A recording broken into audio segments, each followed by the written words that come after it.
Hi! Raw tempo seems to be getting really popular, and if you are not familiar with the genre, go check out an artist named Zag. Raw tempo is kind of like slow up tempo. Kick sounds much heavier, even though there is literally no punch or anything like that. When we turn down the tempo to, let's say, 155 BPM or even slower, it has an interesting effect on the sound. After watching this video, you'll be able to create those massive crowd pleaser kicks. So, let's go.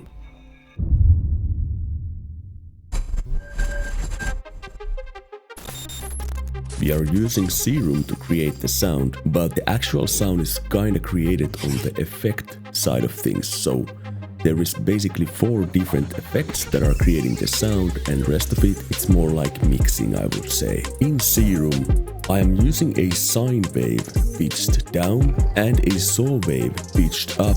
You can also see me using a flanching filter, which is in stationary mode. And finally, we are controlling the level of the saw oscillator with a simple LFO like this. Let's see how this sound sounds without any effects added to it on the mixer.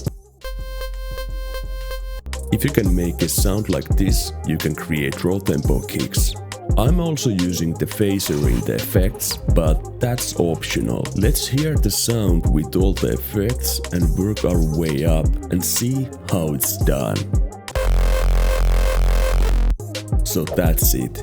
Let's start to cover the effects, see how you could achieve a sound like this. Notice that you don't actually need Serum in order to create the sound. You just need a basic selection of EQ and distortion, which every DAW has. The Serum patch is literally just a sine wave and a saw wave with a volume envelope. You can create this with Citrus or even in 3x oscillator. Are you just a normal guy who would want to discover the void of hardcore production? Is your search history full of search terms like, how to make a hard dance banger? Are you sick and tired of useless information? Don't your relatives love you anymore? Can't you even use FL Studio, bro? Why can't you do your own mastering with only SoundGuides? Shut up. I have something to say. I'm a normal guy, just like you. Let's help each other out here. I offer a 7-day free trial on my Patreon. Get access to hundreds of videos. Now, all support is highly appreciated for keeping this YouTube channel and my music thing up.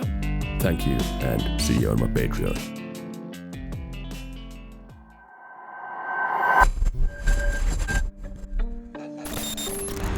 The equalizer manipulates the phase of the audio signal by combining it with the phase-shifted version, resulting in alternations to the frequency response.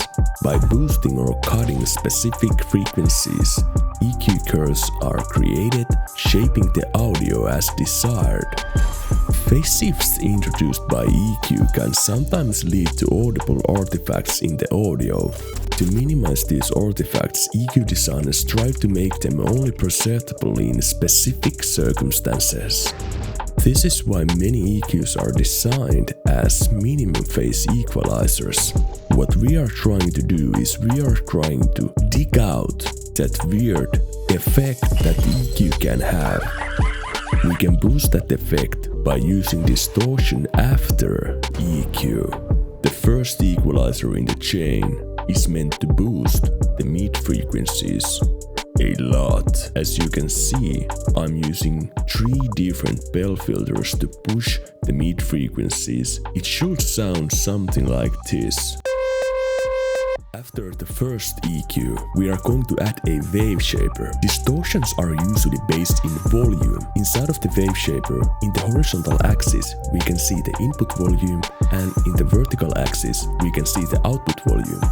We are basically going to boost this all the way, so every little piece of the input is going to get boosted to the highest levels. What we are going to do next is we are going to activate another equalizer and another distortion. This distortion doesn't need to be this exact distortion I'm using in the video.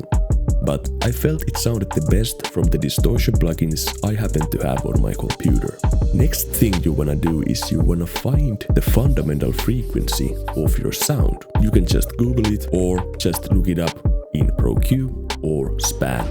Then you start to boost the fundamental frequency with pretty peaky filters. You need to get just the right amount of boost where the mid frequencies we boosted before and the bass frequencies we boosted now are kind of fighting with each other. It's a subtle game of boosting and cutting frequencies from these specific areas. But when you get it right, you are going to get a lot of enjoyment from the kick you create.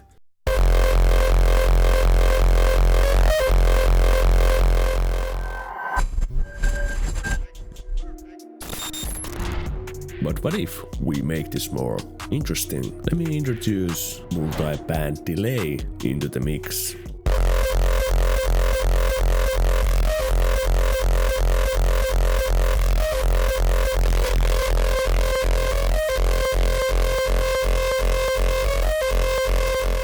This chain is so interesting because it's super simple. You can add one plugin that either affects the phase, or in this case we are delaying these certain frequencies, which is almost like all-pass filtering. I've been fiddling around with the multi-band delay with these types of kicks. This tool is like Disperser 2.0, and if you combine FL Studio stock Disperser from Patcher with this one and mess around a bit, you'll get some super interesting results. This video is just a little glimpse on these different techniques that you can use.